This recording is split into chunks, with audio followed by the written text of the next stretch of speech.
Okay, Eric, you give it up for her. That was a good time, man. That was a good time. All right, we have the final contender and then your champion. The last two comedians of the night. Are you ready for your last two comedians? Give me a hell yeah! Oh, thank you, champion. They say, look on stage right now. It's Trampus. Fucking danger.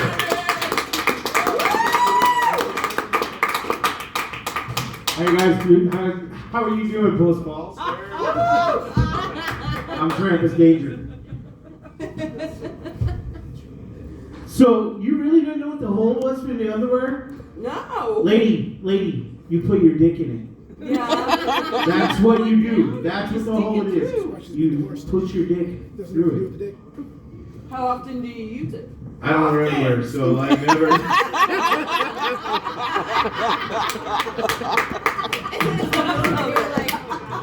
So, listen to some of the jokes. I don't really normally get offended about a lot of jokes, but that somebody said a joke about suicide today, and I just want you to know, like, I'm a big advocate against suicide, and I want you to let you know that suicide is not funny.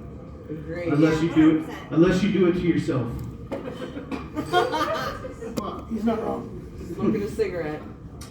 So I want to let you know, me and my lovely wife, we're celebrating our second wedding anniversary on Tuesday.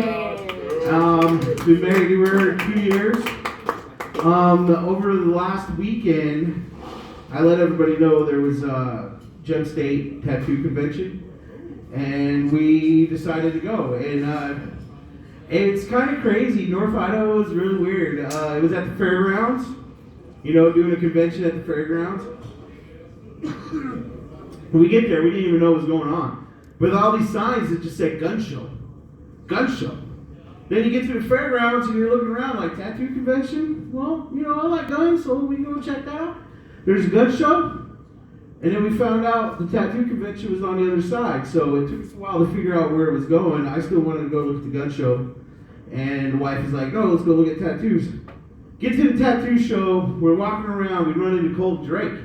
Woo! Colton Drake, he got himself a couple of tattoos, and I was telling him I'm looking at some point to get a neck tattoo, because I have this idea that a legitimate biker has to have a neck tattoo. So if you notice, I don't have a neck tattoo yet. I do got a hickey, but not a neck tattoo. So I'm not a legitimate biker fully yet. So we did the whole ordeal, and this week I saw Colton Drake. He got a neck tattoo, and he's like, "Oh, did you get any work of art?" I was like, "No, me and my wife are window shopping. Just going and peeking, taking a look. Well, next year." The whole day, my wife was like, I was like, "I got money in the bank now. I want to get a tattoo." She's like, "No, we'll come back with a lot of money and we'll get all the tattoos we want." And I'm all like, "All right, cool." And she's like, "We'll just window shop today." So later on that afternoon, 3 hours later, I wound up buying windows at Home Depot. It's kind of funny.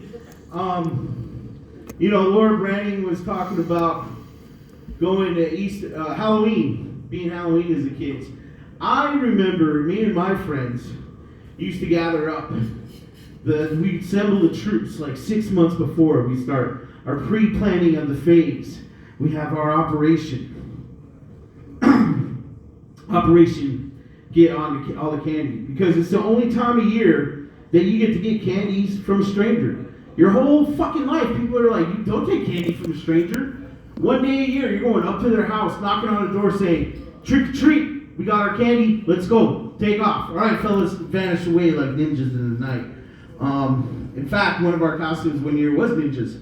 And we had operations where we'd set up the whole town. We'd do walkthroughs, planning, got everything to go.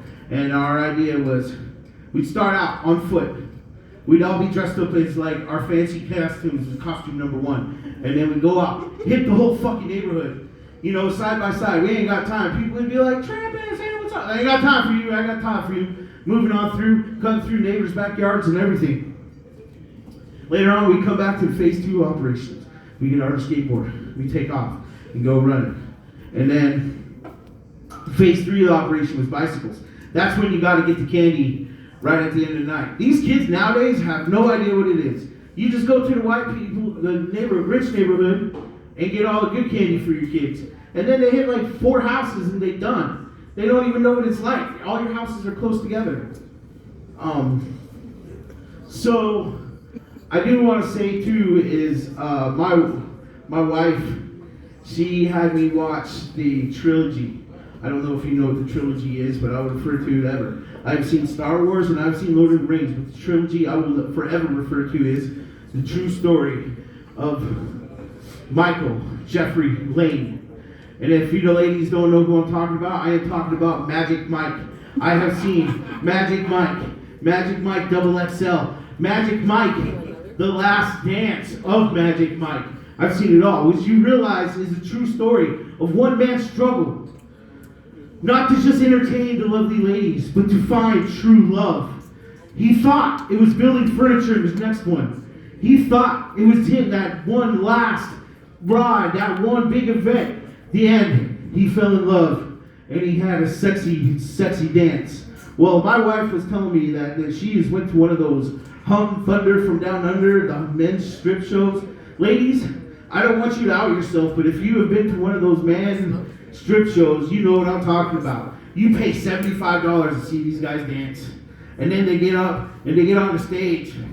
And I found out that men work less time for money.